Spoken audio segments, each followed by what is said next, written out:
దూత media, power of news. జైగిరిధారి శ్రీ గురుభ్యో నమః.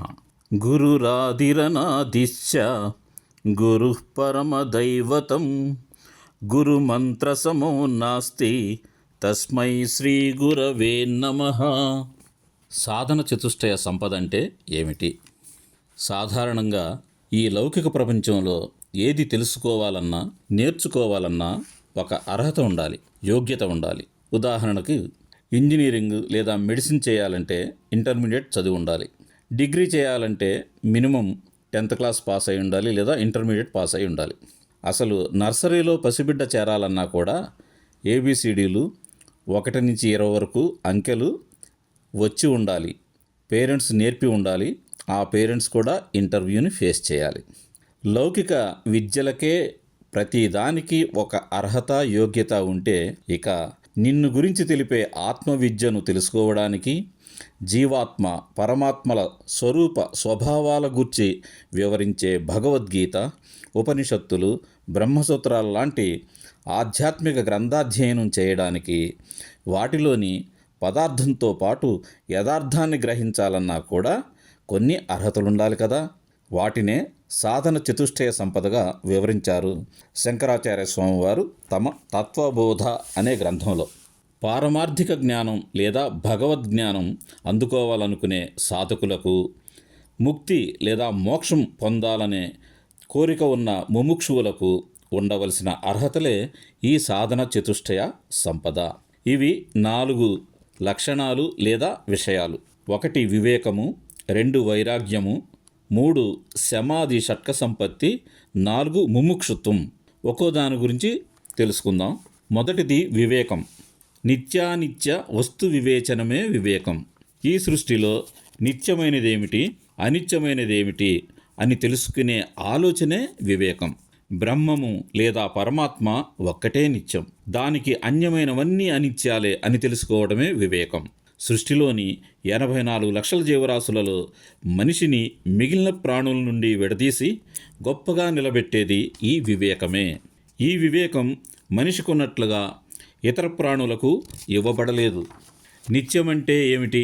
ఎప్పుడు ఉండేది అనగా 3 కాలాల్లో ఉండేది, అలాగే ఎలాంటి మార్పు చెందనిది. అనిత్యమంటే ఏమిటి? ఎప్పుడూ ఉండనిది, ఎప్పుడూ ఏదో ఒక మార్పుకు గురి చెందుతూ ఉండేది. మన దేహం మొదలుకొని మన చుట్టూ ఉన్న ప్రపంచమంతా మారుతూ ఉన్నదే.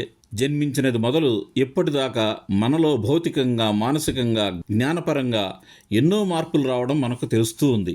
అలాగే మన చుట్టూ ఉన్న ఈ జగత్తులో కూడా ఎన్నో మార్పులు కలుగుతున్నట్లుగా మనకు తెలుస్తూ ఉన్నది. ఏది ఎలా మారుతూ ఉన్నా తాను ఆ మార్పులకు సాక్షిభూతంగా ఉంటూ తనలో ఏ మార్పు పొందనిదే ఆత్మ. అదే పరమాత్మ. అది నీ స్వరూపమే. కావున నిత్యం అనేది నీవే, నీ ఆత్మే. అదే పరమాత్మ. అది తప్ప మిగిలినవన్నీ మారేవే, అనగా అనిత్యాలే. ఈ నిత్య అనిత్య భేదం తెలియడమే వివేకం. ఇక 2వది వైరాగ్యం. ఇహ స్వర్గభోగేషు ఇచ్ఛారాహిత్యం వైరాగ్యం అని చెప్తారు. అనగా ఇహలోక పరలోక భోగ్య విషయాల పట్ల జనించే ఉపేక్షనే వైరాగ్యం అంటారు. అంతేకాదు సర్వవాంఛారాహిత్యమే వైరాగ్యం అంటారు. అనగా ఏ కోరిక కదలని స్థితియే వైరాగ్యం. తన దేహంతో సహా ఈ సమస్త విషయాలు, ఆ విషయాలందించే విషయ సుఖాలు అల్పములని, స్వల్పములని, అనిత్యాలని భావించి విడిచిపెట్టే నిశ్చల స్థితియే వైరాగ్యం. ఈ లోకంలో లభించే సుఖాలన్నీ అనిత్యాలనే తెలిసింది కదా. మనసుతో అనుభవించే ఇహలోక భోగాలే అనిత్యమైతే అదే మనసుకు తెలిసే పరలోక స్వర్గలోక సుఖాలు కూడా అనిత్యాలే కదా. చక్రవర్తి అయినా, సేవకుడైనా, అమీరైనా, గరీబైనా కనిపించే వారంతా కనుమరుగైపోయేవారే. వట్టి చేతులతో వచ్చాం, వట్టి చేతులతోనే వెళతాం. వస్తూ తెచ్చిందేమీ లేదు, పోతూ తీసుకొని పోయేది లేదు. ఈ జీవన పోరాటం, జీవుడి ఆరాటం మధ్యలో ఉన్న 4 రోజులే కదా అనే భావనతో పుడుతుంది వైరాగ్యం. ఎన్ని ఉన్నా, ఎందరున్నా ఒకరోజు అందరినీ, అన్నిటినీ విడిచిపెట్టి వెళ్ళవలసిందే కదా అని తెలుసుకోవడమే వైరాగ్యం. అయితే అది సత్యమేమిటో, నిత్యమేమిటో తెలుసుకొని ఆ జ్ఞానంతో వచ్చే వైరాగ్యం మనల్ని ఉన్నతులను చేస్తుంది.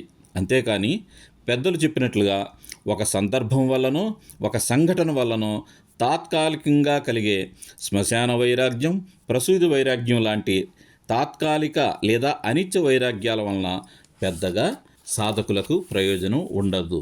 ఇంకా మూడవది సమాధి షట్క సాధన సంపత్తి. షట్కం అంటే 6. దీనిలో 6 అంశాలుంటాయి. శమము, దమము, ఉపరతి, తితీక్ష, శ్రద్ధ, సమాధానం అని. శమం అంటే అంతరేంద్రియ నిగ్రహం శమం అన్నారు. అనగా మనో నిగ్రహమే శమము. ఇంద్రియాలకన్నిటికీ అధిష్టానం మనస్సు. మనస్సును జయించిన వారు మహిని జయించవచ్చు అంటారు పెద్దలు. మన ఏవ మనుష్యాణం కారణం బంధమోక్షయోహు అంటున్నాయి సర్వవేదాలు.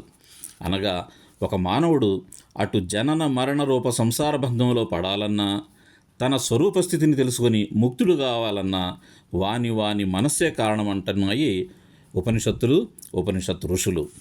అంతేకాదు, మనసును నియంత్రించుకున్న వానికి ఆ మనసే మిత్రుడని, నియంత్రణలో లేని మనస్సు ఉన్నవారికి ఆ మనసే శత్రువని బోధ చేస్తారు కృష్ణ పరమాత్మ ఆత్మ సంయమ యోగం భగవద్గీతలో. ఆత్మైవహ్యాత్మనో బంధు ఆత్మైవరిపురాత్మనః అంటూ చెప్తారు పరమాత్మ. ఇక రెండవది దమము. దమమనగా బాహ్యేంద్రియ నిగ్రహమే దమము. కళ్ళు, ముక్కు, నాలుక, చెవి, చర్మం అనే పంచ జ్ఞానేంద్రియములు, నోరు, చేతులు, కాళ్ళు, విసర్జనేంద్రియం, జననేంద్రియాలనే పంచ కర్మేంద్రియాలు, ఇవన్నీ కూడా బాహ్యేంద్రియాలు. వీటి నిగ్రహమే దమము. మనసు నియంత్రణలో ఉండే ఈ మన ఇంద్రియాలన్నీ సామాన్యంగా బాహ్య ప్రపంచంలోనికి వెళ్ళడానికి సిద్ధంగా ఉంటాయి. బాహ్య విషయ సుఖాల కోసం అరులు చాస్తూ ఉంటాయి. వాటిని అలా బాహ్యానికి వదిలేస్తే మనిషిని పతనం చేస్తాయి. అందువలన ఆయా ఇంద్రియాలకు అంతర్ముఖమయ్యే స్థితిని సాధకుడు ప్రయత్నంతో కల్పించాలి. నీలోనే ఉన్న ఆ చైతన్యాన్ని, ఆ పరమాత్మను దర్శించేలా, తెలుసుకునేలా ఆ నియంత్రణ ఉండాలి. దానినే దమము అన్నారు. మూడవది ఉపరతి లేదా ఉపరమం. స్వధర్మాన్ని చక్కగా ఆచరించడమే ఉపరమము. అనగా మనకు ఆశ్రమ ధర్మాలున్నాయి, మనోధర్మాలున్నాయి, దేహధర్మాలున్నాయి, స్త్రీ ధర్మాలున్నాయి, పురుష ధర్మాలు, ఇలా ఎన్నో ధర్మాలు చెప్పబడ్డాయి శాస్త్రాలలో మన మహర్షుల ద్వారా. ఎవరి విద్యుక్త ధర్మాలేవో తెలుసుకొని ఆచరించడమే స్వధర్మాచరణ. కర్మాచరణలో స్వార్థం ఉంటుంది, కానీ ధర్మాచరణలో త్యాగం ఉంటుంది, నిస్వార్థం ఉంటుంది. ఇక నాలుగవది తితీక్ష. తితీక్ష అంటే శీతోష్ణాది ద్వంద్వాల సహిష్ణుత్వం. అనగా సుఖదుఖాలు, మానావమానాలు, శీతోష్ణాలు, రాగద్వేషాలు మొదలైన వాటిని ద్వంద్వాలంటారు. అటు మనకు అనుకూలమైన పరిస్థితులు ఉన్నప్పుడు, ఇటు ప్రతికూలమైన పరిస్థితులు ఉన్నప్పుడు రెండింటినీ సమానంగా సహించగలిగే స్థితే తితీక్ష. తితీక్ష ఉన్నవానికి దుఃఖము, విచారము ఉండవు. వారి బుద్ధి సమస్థితిలో ఉంటుంది. ఐదవది శ్రద్ధ. గురువాక్యమునందు, శాస్త్ర విషయమునందు సంపూర్ణ విశ్వాసం కలిగి ఉండడమే శ్రద్ధ. శాస్త్రస్య గురువాక్యస్య శుద్ధబుద్ధి శ్రద్ధ అన్నారు. శ్రద్ధావాన్ లభతే జ్ఞానం తత్పర సంయతేంద్రియ అంటారు కృష్ణ పరమాత్మ భగవద్గీత జ్ఞానయోగంలో. ఇంకా అక్కడే చెప్తారు, అజ్ఞశ్చ శ్రద్ధధానశ్చ సంశయాత్మ వినశ్యతి అని. శ్రద్ధ ఉన్నవారికే జ్ఞానం లభిస్తుందని చెప్తూనే అజ్ఞానంతో కూడిన అశ్రద్ధతో ఏర్పడే సందేహాలున్నవాడు బాగుపడడు, చెడిపోతారంటారు పరమాత్మ. కావున లౌకిక ప్రాపంచిక విద్యలకైనా పారమార్థిక విద్యలకైనా శ్రద్ధ చాలా ముఖ్యము, అవసరము. ఇంకా ఆరవది సమాధానం. చిత్తమును లేదా మనస్సును ఏకాగ్రతలో ఉంచుకోవడమే సమాధానం. సామాన్యంగా చిత్తము చంచలమైనది, ఎన్నో ఆలోచనలు చేస్తూ ఉంటుంది. స్థిర నిర్ణయాలతో మనకు లాభం కలుగుతుంది, కానీ చంచల స్వభావం నష్టాలను, కష్టాలను తెచ్చిపెడుతుంది. అందుకే మనో ఏకాగ్రత లేదా నిశ్చలత్వం సాధించడం చాలా ముఖ్యం. దానికే ఈ పూజ, ధ్యానము, జపము, తపము లాంటి ప్రక్రియలన్నీ మనకు చెప్పబడ్డాయి. ఈ 6 సమాధి షట్క సంపత్తి అయితే అసలు సాధన చతుష్టయంలో చివరిది, నాలుగవది ముముక్షత్వం. అనగా మోక్షమే భూయాత్ అంటే నాకు మోక్షమే కావాలి అనే కోరిక కలిగి ఉండడమే ముముక్షత్వం. మనుష్యత్వం, ముముక్షత్వం మహాపురుష సంశ్రయం అతి దుర్లభం అంటారు శంకరాచార్య స్వామి. మనిషిగా జన్మించడమే కష్టమైతే మనిషిగా జన్మించిన తర్వాత మోక్షం కావాలనే కోరికతో ఉండటం కూడా అది ఇంకా చాలా కష్టము. అలా ఉన్నవాళ్ళకి కూడా సద్గురువు లభించడం మహాదుర్లభం అని చెప్తారు. మోక్షం మీద మక్కువ కలగాలంటే ప్రపంచం మీద అయిష్టం కలగాలి. ఎప్పుడు కలుగుతుంది? ప్రపంచం నిత్యం కాదని, సత్యం కాదని, సుఖదుఖాలతో నిండి ఉన్నదని, నిరంతరం మారుతూ ఉంటుందనే జ్ఞానం అర్థమైతే, అది బుద్ధికి పడితే నిత్యమైన సత్యమైన ముక్తి అంటే ఏమిటో, మోక్షమంటే ఏమిటో, ఆత్మ అంటే ఏమిటో, ఆత్మజ్ఞానం అంటే ఏమిటో, నీ స్వరూపం అంటే ఏమిటో తెలుసుకోవాలనే తపన బయలుదేరుతుంది. కావున ఈ సాధన చతుష్టయ సంపద నిండుగా కలిగిన వారు, ప్రయత్నంతో పొందినవారు ఈ సంసార సాగరాన్ని తేలికగా దాటగలరు, ముక్తి తీరాలను చేరగలరు. అదెలాగో ముందు ముందు తెలుసుకుందాం. చూస్తూ ఉండండి దూతా మీడియా జ్ఞానక్షేత్రం ఇది మీకు తెలుసా కార్యక్రమాన్ని. జై గిరిధారి, శ్రీ గురుభ్యో నమః.